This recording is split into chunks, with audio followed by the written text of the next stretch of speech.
el índice de Gini, nos quedó el índice de Gini pendiente, para que ustedes lo vean en la información que le hemos mandado, acerca de la concentración de la riqueza, que decíamos, para que quede grabado, que es una de las peores signos de lo que está ocurriendo en el mundo desde hace 150 años que se mide el índice de Gini, porque se pudo medir, después de su creación, se pudo medir con los datos antiguos, y se sabe perfectamente que en el mundo el índice de Gini no hace más que empeorar, o sea, la concentración de la riqueza social, en vez de distribuirse, se concentra cada vez más. Y decíamos que es uno de los peores indicadores, o sea, es un indicador excelente, pero tiene uno de los peores valores para entender la marcha del mundo en una acumulación de la concentración de la riqueza que augura una violencia potencial creciente. Esto es gravísimo para la salud, para la educación, para la vivienda, para el trabajo, etcétera, etcétera. Y por supuesto para la convivencia social. Decíamos entonces que ustedes están en posesión de ese índice con ese texto que les hemos mandado, y también les hemos mandado una crítica a la estadística para tener un equilibrio entre lo cuantitativo y lo cualitativo, que cada uno tiene que buscar y adoptar, frente a las exageraciones de un lado y del otro.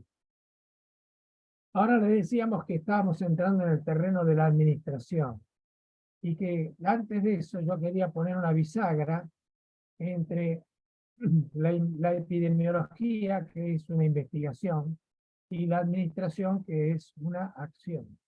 O sea, la administración se coincide en general de que no es una ciencia. La administración sería una teoría de la acción. O sea, algo que me dice que si yo hago tal cosa va a suceder tal otra. Y no hay forma de comparar la administración en el hospital de José C. Paz con la administración en el hospital de Morón, o con la administración en la Fundación Favaloro. Porque los contextos, los hechos que hay en cada uno de ellos, las historias de cada uno, son tan diferentes que no se puede decir que haciendo esto, que es lo mismo, en un lugar y en otro va a ocurrir lo mismo. No, no. O sea, la diferencia es tan abismal entre una institución y otra, tan importante, que es prácticamente imposible decir que haciendo esto va a ocurrir exactamente lo mismo que en otro lugar. Por eso se dice que es una teoría de la acción, pero no es universal, no se puede universalizar. Sería una teoría de la acción aplicada a cada lugar en cada momento. Y se pone a prueba llevándolo a la práctica y ver si funciona. Y si no, hay que cambiar por otra acción para ver qué ocurre. Pero tiene una racionalidad, no es un tire y pegue. Tiene una racionalidad, tiene una lógica. Nosotros vamos a ir tratando de descubrir esa lógica a lo largo de este curso, en esta parte, en esta segunda parte, estudiando entonces cómo funciona el sistema de salud, ¿no? Entendiendo que el sistema de salud es todo, ¿no? El sistema de salud es la medicina convencional, la medicina con M minúscula, si uno considera que abarca todos los cuidados y todos los diagnósticos y todos los tratamientos, convencionales y no convencionales, antiguos y modernos, racionales y no racionales. Entonces, a eso le llamamos sistema de salud. Con protagonismo de la gente o con protagonismo de los sistemas más formales. Independientemente entonces de quién lo efectúe, independientemente del lugar, independientemente de los problemas que se atiendan, tanto ambientales como personales o poblacionales, nosotros le llamamos sistema de salud con esa amplitud. Bueno, y hoy queríamos comenzar poniendo esta bisagra entre lo que es investigar y lo que es el hacer. Y para eso, a lo mejor, es muy bueno estudiar la relación entre el poder y el saber.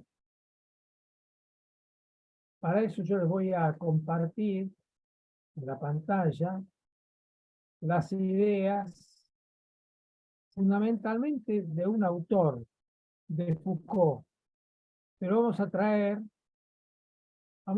a otros autores también.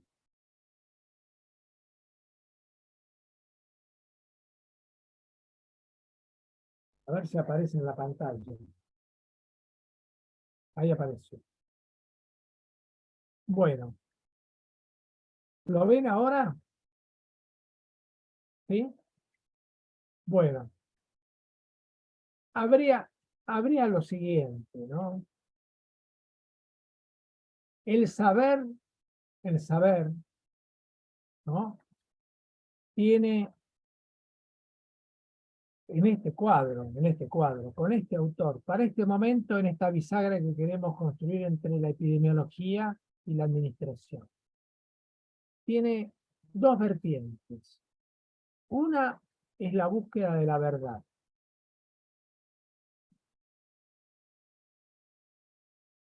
O sea, el saber, que está ahí ubicado en el medio del gráfico, tiene la búsqueda de la verdad. Y por otro lado, tiene la búsqueda o la construcción o el desarrollo del poder. Ustedes ven que el saber, dice dominio del saber, está ubicado en el medio de estos dos polos. La verdad por un lado y el saber por el otro. ¿En qué consistiría este tema de la construcción de la verdad? Hay más desarrollo de este tema, pero digámoslo sucintamente y en base a un resumen que hemos hecho del pensamiento de Michel Foucault. Acá está escrito Foucault. El libro fundamental para hacer este esquema, que él no lo tiene en su libro, sino que lo hice yo a partir de su lectura, se llama Microfísica del Poder. Microfísica del Poder es de Michel Foucault, es un librito muy pequeñito, de bolsillo, y de ahí obtuve este esquema. No lo obtuve de él, lo obtuve leyéndolo a él. Me imagino que si él resucitara diría, expresa bastante bien lo que digo con esa idea lo hice. Entonces, la verdad, ¿en qué consistiría? En ir encontrando objetos acerca de los cuales yo pueda dar ideas claras y distintas, o sea, definiciones, conceptos. Esto es claro y es distinto de aquello, ¿no? Y además construya técnicas para conocerlos. Y que esto lo haga dentro de un desarrollo de valores, o sea, de lo que tiene el objetivo más alto en cuanto a importancia, la importancia más alta.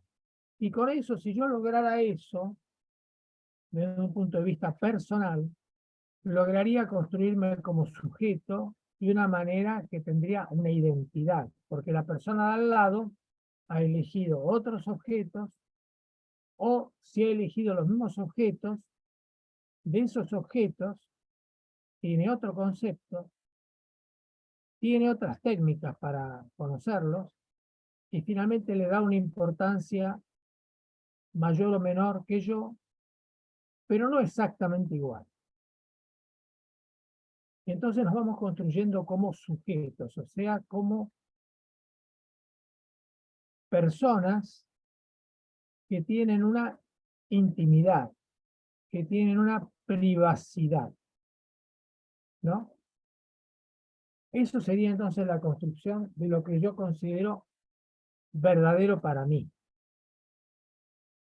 Por supuesto que esto entre las personas se van comunicando y en esa comunicación se va encontrando una construcción que va relacionando a las personas de tal manera que en una comunidad hay bastante más parecido entre sus miembros que con un miembro de una comunidad ajena. Así, los argentinos tenemos ciertos argentinismos que nos diferencian de los connacionales de otros países. Lo mismo pasa con las comunidades, con los pueblos pequeños, tienen sus formas de ver, y sus formas de vivir, y sus formas de entender, que los diferencian de otros pueblos, de otras ciudades, etc. La comunidad chorote, o sea, si uno se va a una comunidad antigua, tiene también una situación interna homogénea que los hace más parecidos a los chorotos entre sí que respecto de los chiriguanos, que es otra comunidad aborigen diferente. Entonces, hay una construcción individual, pero también hay una construcción colectiva.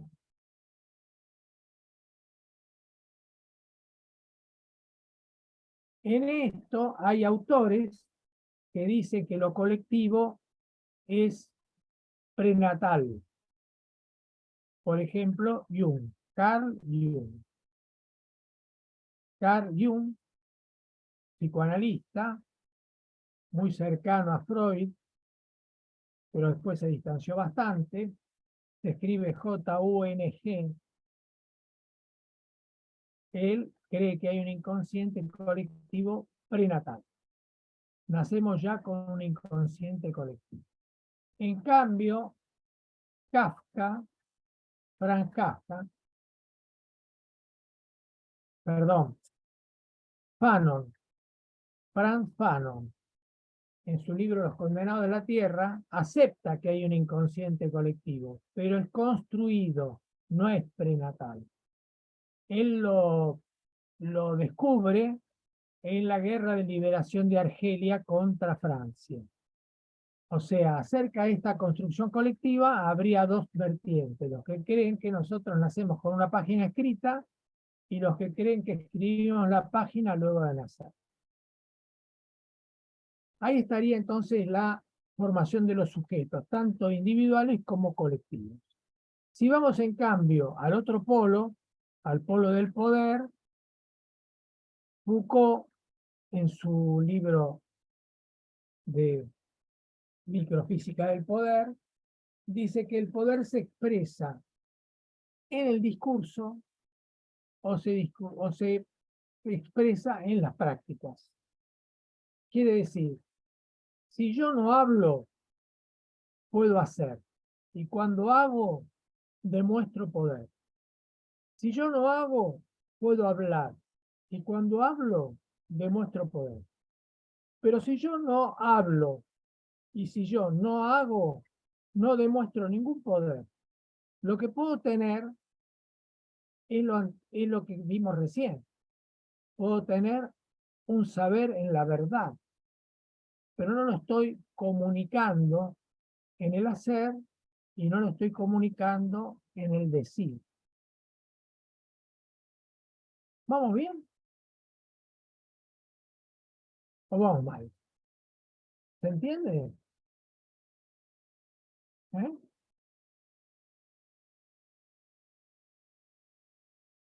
¿Tenemos que repasar algo? ¿Algo tenemos que aclarar?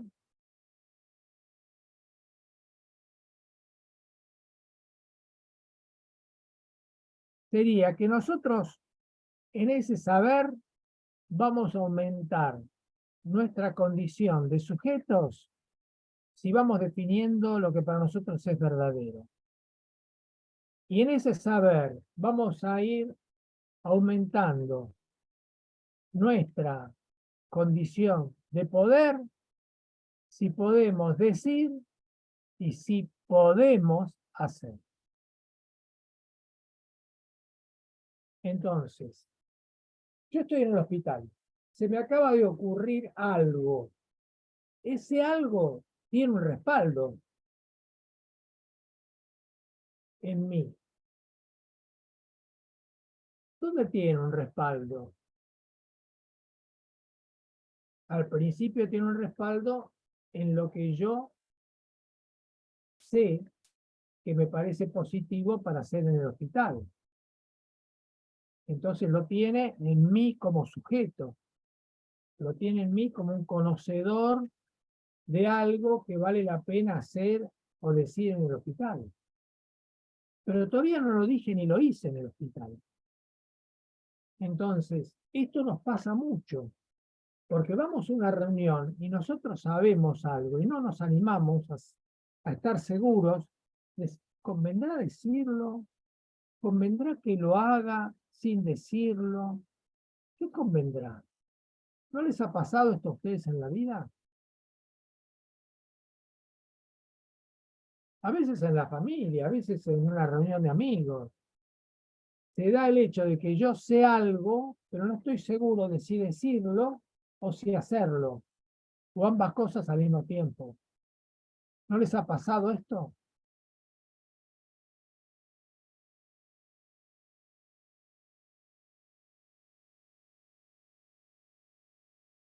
Qué poca comunicación, ¿eh? No sé si estamos entendiendo.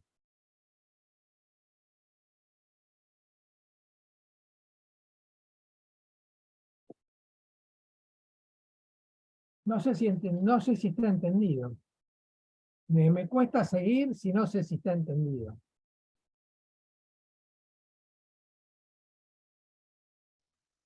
Sí, sí, Doc, sí.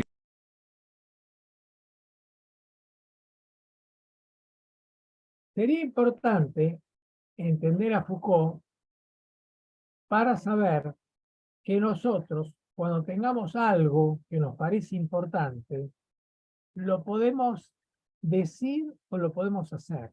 O sea, con esta claridad de este gráfico, Foucault nos está diciendo, cuando usted sepa algo en la institución donde está, que puede ser la institución familiar, o la institución vecinal, o la institución hospitalaria, o la institución ministerial, o en una reunión cualquiera, donde la salud está en juego, uno puede pensarlo ahora y decir, yo creo tener un saber que alcanzó un conocimiento de verdad, pero tengo que decidir si lo voy a decir o si lo voy a hacer o ambas cosas.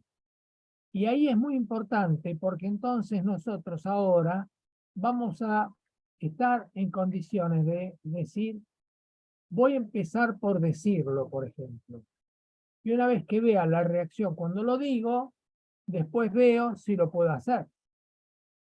Si la reacción es muy negativa, tal vez me convenga seguir hablando hasta que vea que la reacción no es tan negativa, antes de hacerlo. Pero otras veces yo voy a decir, no me conviene decirlo, porque si lo digo voy a encontrar oposición, ya que hay una cierta inercia en el conocimiento previo que impide adoptar nuevas ideas. Entonces lo voy a empezar a hacer. Y cuando los demás vean que lo que hago vale la pena, ahí entonces lo podemos conversar.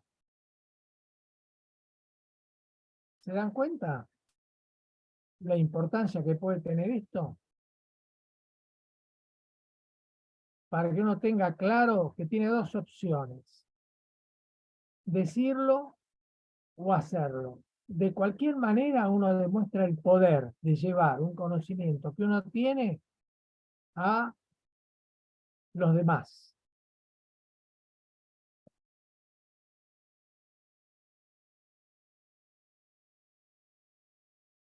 ¿Del lado del poder, más bien, o del lado del conocimiento de la verdad? Conocimiento de la verdad. Claro, como investigación si bien es un poder de investigar, la epidemiología en los resultados lo que alcanza es un conocimiento que puede ser verdadero, entonces estamos de este lado de la verdad. Y con la administración, que es una teoría de la acción, ¿dónde estaríamos? ¿Más cerca de qué lugar? del poder. ¿Del lado del poder? Del lado del poder. ¿Se ve? ¿Se ve bien? Entonces, ambos son complementarios y ambos son necesarios. ¿Sí?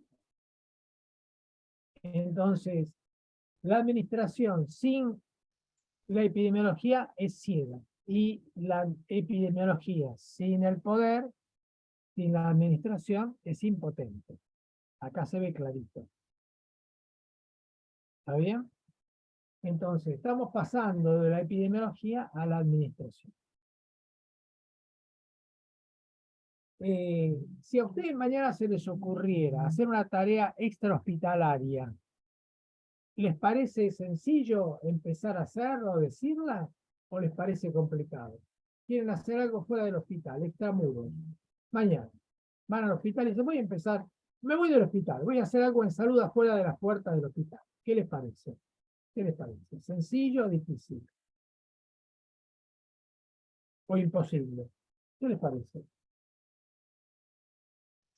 De forma autónoma, complicado. Complicado, ¿eh? Pero sería necesario.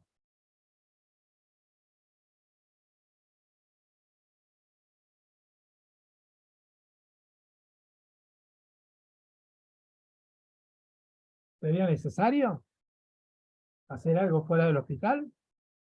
¿O mejor nos quedamos puertas adentro toda la vida? Algo, por mínimo que sea. No, No sería, claramente un porcentaje se hace por fuera del hospital, pero en su gran mayoría es de manera intrahospitalaria. claro, pero cualquiera de ustedes que trabaja siempre dentro del hospital, ¿sería necesario que alguna vez tomara contacto por fuera del hospital? Yo creo que depende del área, ¿no? Bien, depende del área. Supongamos que nosotros hablemos de un área donde vos creas que es necesario. La pregunta es entonces, ¿sería útil?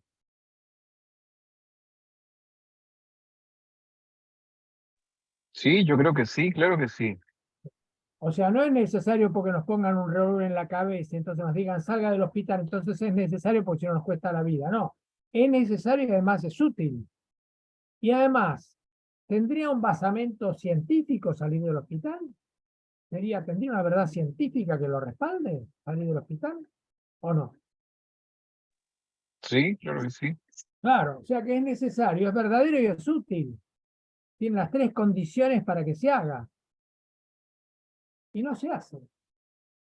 Ahora fíjense que cuando yo dije de salir del hospital, vos Luis me contestaste, sería complicado. Y mañana decís, bueno, los saludo a todos, me voy a hacer algo de la salud fuera del hospital.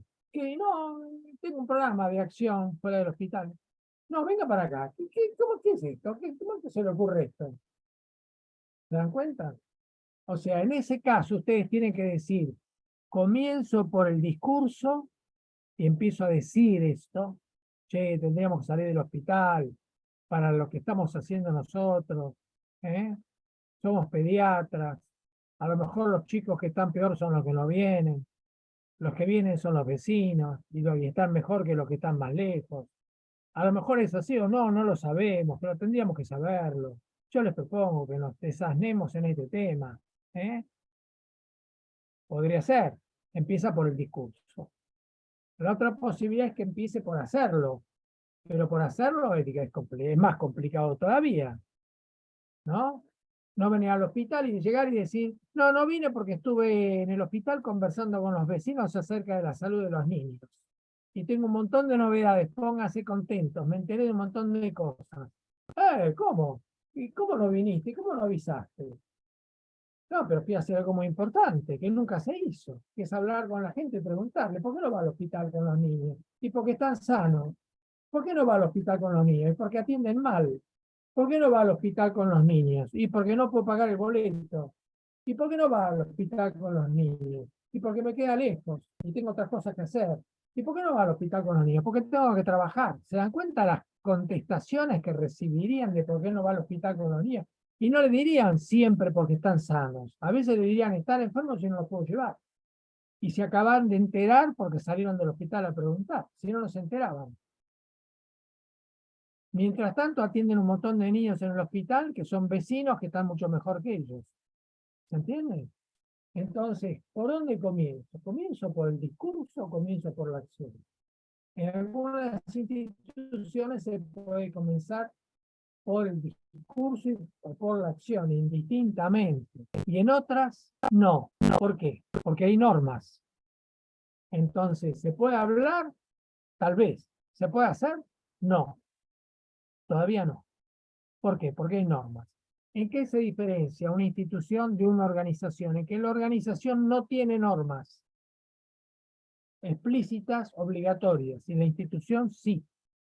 Entonces, si nosotros estuviéramos organizados, por ejemplo, para encontrarnos a la noche para jugar al póker, todos los miércoles a la noche jugamos al póker, estamos organizados. Luis no viene, no tiene obligación. ¿Qué le habrá pasado a Luis? Ah, después lo llamo. Bueno, mañana, che, juguemos que se nos va el tiempo. Y no le damos bolilla, Luis no vino. A nadie le va a llamar la atención a Luis. Mañana le digo, che, ¿te pasó algo? No, no fui, no tuve ganas. Ah, fenómeno, chao, un abrazo, listo, Luis. Es una organización. Pero si es una institución, decimos, saca la planilla, ponele ausente. Un día, el miércoles que viene no puede venir, suspendido. ¿Se entiende? Hay una norma que le prohíbe faltar. Y si falta, no hay excusa suficiente, le corresponde una penalidad. Es la diferencia entre una organización y una institución. ¿Conviene una cosa o la otra? Depende. Decidme vos qué querés hacer, a dónde querés llegar, y después conversamos. A lo mejor conviene que te institucionalices, o a lo mejor no conviene que te institucionalices. Por ejemplo, para juntarnos los miércoles a jugar al póker, no conviene institucionalizar, en general, en general. Mejor mantenemos una organización. Es la organización de los jugadores de póker de los miércoles a la noche. ¿Está bien? Si nos institucionalizamos, no es probable que termine todo terriblemente mal.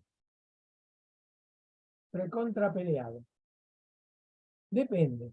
Y en salud, y depende. También depende. Depende de lo que quieras hacer, dónde quieras hacerlo, en cuánto tiempo quieres lograrlo, con quiénes, a cambio de qué. O sea que hay que pensar muy bien si institucionalizar o si mantenernos como una organización. Una organización es un conjunto de personas con un objetivo común. Una institución es eso con normas. Estatuto, normas, acta constitutiva, acta de creación, acta fundacional. Algo tiene, reglamento, ¿eh? Reglamento interno. Bueno, entonces, en el hospital, en el ministerio, se nos van a ocurrir cosas, pero tenemos ese, es lo que le pasó a Copérnico. Copérnico tenía un conocimiento como sujeto personal y no lo quería comunicar. Un sacerdote lo conminó a que lo comunicara antes de morir, estaba muy enfermo. Entonces lo comunicó y demostró su poder al poderlo decir, casi le cuesta la vida, no le costó la vida porque se estaba por morir y además tuvo la sabiduría de decir casi un chiste, ¿no? Yo creo que les comenté que dijo, no, lo que pasa es que eh, la Tierra gira alrededor del Sol, es mucho más breve explicar eso que el conocimiento de Ptolomeo, porque hasta ese conocimiento existía un conocimiento ptolomeico, ¿no? Y a partir de ahí existió un conocimiento copernicano, fue la revolución copernicana. Entonces él dijo, bueno, es más breve y es más bello. Este conocimiento mío es más breve y más bello. Eso también contribuyó a salvarle la vida. decir esas dos formas ambiguas de decir la verdad, ¿no? Bueno, hay otro autor que se llama Bourdieu, y Bourdieu dice algo parecido. Dice que nosotros tenemos tres formas de desarrollar un conocimiento que sirva en una institución, en una organización. Puedo decir indistintamente, institución, organización, ustedes ya saben la diferencia. Que son tocar el pensar, el sentir o el hacer. Entonces, cuando uno está en una institución, dice, habría que hacer algo afuera del hospital. ¿Qué tocamos? ¿El sentir? ¿Tocamos el pensar? ¿O tocamos el hacer? Eso es Bourdieu. Se parece mucho, porque uno el sentir lo puede poner del lado del sujeto. El hacer lo puede poner del lado del poder. Y el pensar lo puede poner en el dominio del saber. Y estamos casi diciendo que Bourdieu lo debe haber leído a Foucault, porque deben haber conversado entre ellos. En algún momento fueron contemporáneos. ¿Se entiende? Yo tengo a las enfermeras en el hospital y tengo a los médicos de planta, y soy residente o soy concurrente. Entonces digo, ¿con quién hablo? ¿Con quién hablo de salir del hospital? Hacer algo fuera del hospital, para tener un conocimiento que ahora en el hospital no tenemos. Toco el sentir, y las enfermeras son muy sensibles, a lo mejor. Por ahí, ellas desarrollan mucho las destrezas, las capacidades físicas, de mudar pacientes, de baño en cama, todas las cuestiones sensibles, ¿no? De peluquear a los enfermos, ¿no? Ponerle, traer polvos de su casa, a lo mejor para poner en las mejillas a una abuela y hacerla mirar al espejo y sacarle una primera sonrisa durante la internación. Es una cosa de una enfermera, un médico no lo haría nunca, capaz. Entonces yo voy a tocar a las enfermeras, se les voy a decir que me ayuden a entender esto de salir del hospital, me van a entender. Estoy tocando el sentir, ¿no? La otra posibilidad es que yo toque el pensar. Entonces empiezo a decir delante de gente reflexiva que puede interesarle, que no les parece que ustedes podrían conocer algo más acerca de lo que está pasando si saliéramos del hospital. Esto nos daría una relación con la gente que no tenemos, aumentaría la capacidad del hospital de ser percibido como un lugar amigo, como un lugar entrañable. Bueno, algo parecido a lo que hizo Silvia cuando nos contó la vida en el hospital, cómo ellos se relacionaban con la comunidad, cómo ella se relacionaba con distintos estamentos de su hospital y lograba acuerdos, ¿no? Algunos nos tocaba con el sentir, a otros con el pensar, ¿no? Bueno, ese es Bourdieu. Si nosotros vamos a un autor de planificación que se llama Carlos Matus, no es Michel Foucault, no es Pierre Bourdieu, es Carlos Matus. En su libro, él dice que hay un triángulo para gobernar. El triángulo para gobernar es tener un proyecto, o sea, un conocimiento exhaustivo de las cosas que yo quiero hacer, que me parece que hay que hacer. Pero tengo que tener la capacidad de llevarlo a cabo. Tengo que saber cómo llevarlo a cabo. Y a su vez, tengo que gobernar todas las variables para que ninguna variable se me vuelva en contra y de pronto me obstaculice cumplir el proyecto. Ese triángulo entre proyecto, capacidad y gobernabilidad es el triángulo de Carlos Matus, triángulo de gobierno de Carlos Matus. Ustedes ven que se parece, porque el proyecto sería el saber del sujeto. el saber sería la capacidad que yo tengo para ejecutarlo. Y para gobernar las variables que me podrían obstaculizar, las variables de recursos, las variables de los poderes de los otros, ¿no? Las variables de las alianzas que hay entre los distintos grupos, las variables de la tecnología que podrían conspirar contra el proyecto. Así que ustedes ven cómo estos autores se parecen en el cruce de poder y verdad a través del saber. Porque quedó encerrado el cuadro donde yo puse los autores que me llamaron más la atención, muchos más, pero que son centrales para conocer las escuelas que hay en la administración. Lo primero que uno ve es, ¿qué les parece la cantidad de escuelas?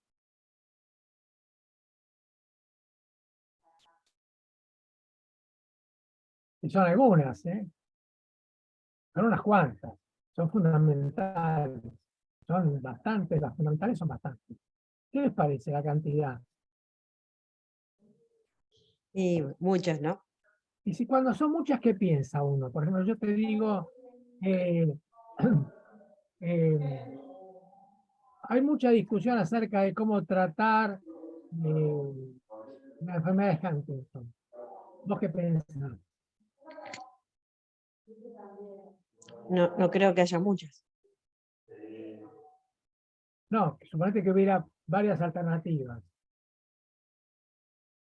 Lo que uno piensa es que ninguna es perfecta.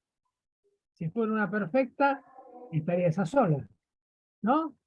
Bueno, Claro. cuando nosotros dijimos las epidemiologías, ¿cuántas epidemiologías citamos? Cada libro habla de su epidemiología y no cita las otras epidemiologías. Él se dirige como el único epidemiólogo, cada libro. Usted toma la epidemiología moderna y el autor lo dice, hay otras epidemiologías. ¿No? Toma la epidemiología comunitaria y el autor no dice, hay otras epidemiologías. Toma la epidemiología social no dice, y toma la epidemiología crítica y Bray no dice, hay otras epidemiologías. Entonces, ¿nosotros qué hemos hecho? Nos hemos puesto todos juntos. ¿Y qué hemos dicho? Que cada epidemiología responde a la situación que uno tenga que resolver. Tiene que tomar la epidemiología que en ese momento le parezca más conveniente. Y hemos citado alrededor de 6, 7 enfoques. Y bueno, ¿y acá cuántos hay? Ya nomás hay más de media docena. ¿Qué quiere decir? Que no hay ninguna escuela administrativa que resuelva totalmente la teoría de la acción que es la administración. Que cada una tiene su aporte, pero no se puede dirigir en la administración. Entonces van a tener que ser ustedes los que eligen cuál va a ser la escuela a la cual recurran en la situación concreta que se encuentra en tu administración. Todos los que están en naranja han pensado en lo científico o en lo racional.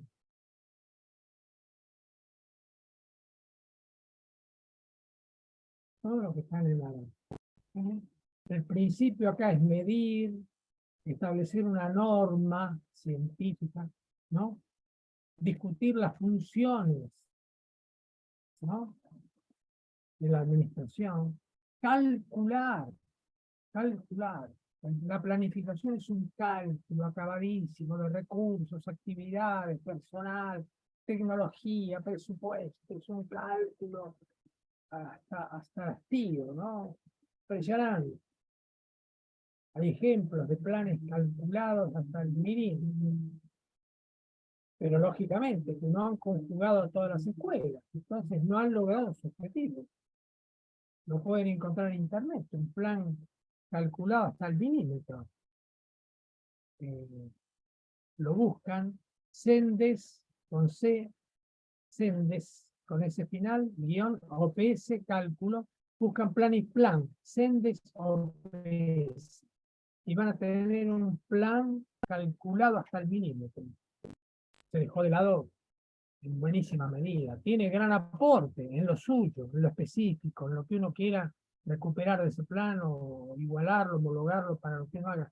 Pero no es posible pensar que ese plan resuelve de esa manera todas las dificultades que se presenten en la planificación de la salud, ¿no? Bueno, todo lo que está en naranja enfatiza lo racional. Todo lo que está en este gris celeste enfatiza lo psicológico, lo subjetivo. Esto, lo amarillo, lo objetivo racional científico. Lo gris celeste, lo subjetivo.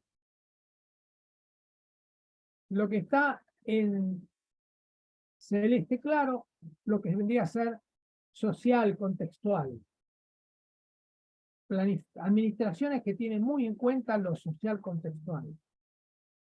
Que le van a echar la culpa de lo que pasa al hospital es el contexto, es lo social contextual, el sistema, ¿no? Pero naranja le va a echar la culpa a la falta de ciencia, a la falta de racionalidad, ¿no? Lo celeste, lo que está en verdoso, al gris verdoso, le va a echar la culpa a lo subjetivo. Ah, no, la colaboración, la motivación. Son escuelas motivacionales. Y lo que está sin color van a ser, como dice acá, eclécticos. No se definen. No, yo argentino. O del día a día. Es contingente. Dígame usted y yo le digo. Voy resolviendo el día a día. No tengo un documento plan de hoy para siempre. No me lo pida. No es mi caso. No hago eso. Así que ustedes ven acá todas estas... Bueno, yo creo que nosotros tenemos que llegar al eclecticismo que predica esta neoclásica. Pero no como ellos lo hacen, que es el eclecticismo dentro de la neoclásica. No.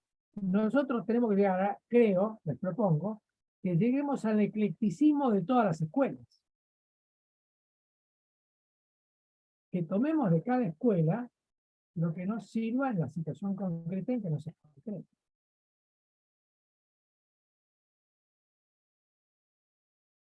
Bueno, esta es una introducción. Vamos a ver los autores de referencia para que lo puedan buscar. Vamos a ver en qué principios se basan. O sea, son como premisas. No te van a justificar. Ellos creen que medir es bueno por sí. Esta escuela científica, medir, observar y medir es lo que hay que hacer. Es bueno por sí. No me pida que lo justifique. Es lo que hay que hacer. Es la clave. Es la premisa. ¿No? Si vos le decís, no, mire la historia del hospital, como hizo Silvia, mire la historia del hospital.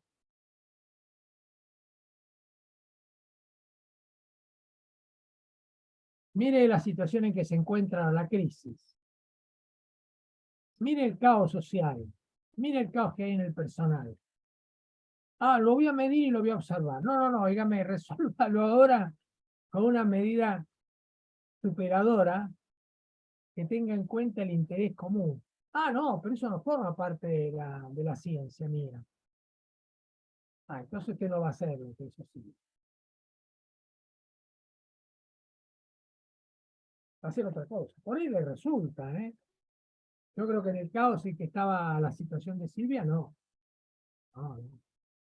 Por ahí le resulta, sí, en algún servicio, etcétera, sí. Salvarlo, ¿viste? ¿Eh? Claro. Bueno, después está la escuela, y después de esto de los principios, tiene las fortalezas y tiene las debilidades, pros y contras. Cada escuela tiene su autor, sus principios, sus pros y contras. Bueno, esto va a formar parte, cuando publique un libro de administración, voy a publicar. Porque quiere decir, no nos casamos con una escuela ni hablamos de nosotros. Hablamos de todos y tratamos de recuperar lo que cada uno aporta y construir una administración ecléctica, o sea, capaz de elegir lo que en la situación concreta haga falta para el problema que se quiere resolver. Lo que quería resolver Silvia era un descontento enorme del personal, un caos social fenomenal en la calle, un caos político impresionante, una indefinición de proyecto completa, ¿no? Un rechazo de la atención por un hospital que no podía trabajar en esa condición. A lo mejor la gente ni recurría, porque no esperaba que le solucionaran el problema. Bueno, en esa situación adoptó una solución creativa, ¿eh?, con el conjunto del personal. Lo dejamos acá porque escribió hoy, leí lo que escribió Javier, dijo de 15, 30, 18 acá. Vamos a mandar esto y hablamos en profundidad de esto la semana que viene. Pero nos hemos metido ahora de patas en la administración. ¿Qué vimos hoy? ¿Quién sintetiza lo que vimos hoy?